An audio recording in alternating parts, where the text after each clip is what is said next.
My name is Kyle Vose, and I'm currently the PHA Engagement Coordinator at the Toronto People with AIDS Foundation, and I've been here full-time. In September will be 3 years, but I've been volunteering at the agency since 2005.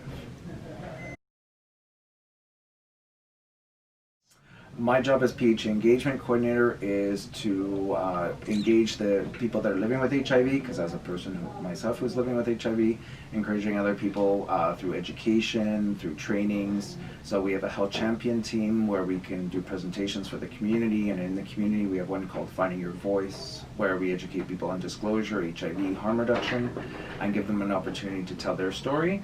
We also have a men's health peer navigator program, which helps men peer other men up with other men and help them navigate the medical system, immigration, legal system.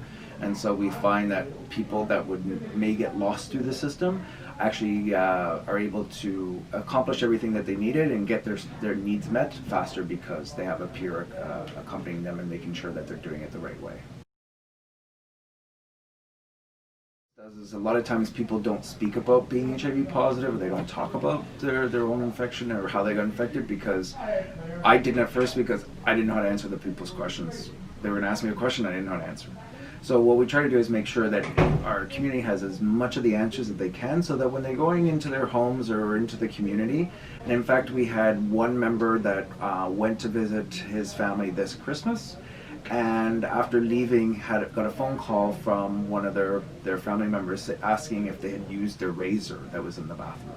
And because then they said, because right? And they said normally they would have just said nothing and hung up the phone and been angry and upset. Instead they went, no, I'm going to educate you, and I know now, because they took the course, that they can't get HIV that way and they can't pass it on, and I'm undetectable. And so they basically went through and basically stood up for themselves and defended themselves and explained to their family member that they weren't at risk of getting HIV. So through this program, we know that we're starting to break stigma down. Then we have the Men's Health Peer Navigator program. A lot of times we'll have people coming in through intakes, and we realize that they don't speak the language, and that they may not get all the stuff that they need to, and they need to get DSP, OW, and then there may be 10 or 15 things that they need to get done in the next week.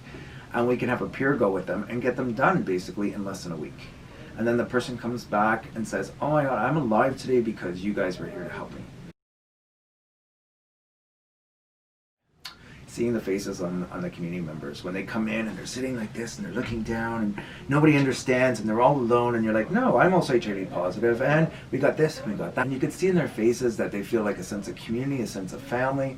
We have people that maybe are isolated from their family, isolated from community, they're new to the country, and now they feel like they have a family, they have connections, they have friends they can hang out with, and you see them succeeded. We've even had peers come back and now they're literally, doing well. They got a house, they got cars, they got jobs, and they're like, I've done this because you guys told me that I could do this. And we're like, no, it's because you had it in you. You just needed to know that all this was available to you.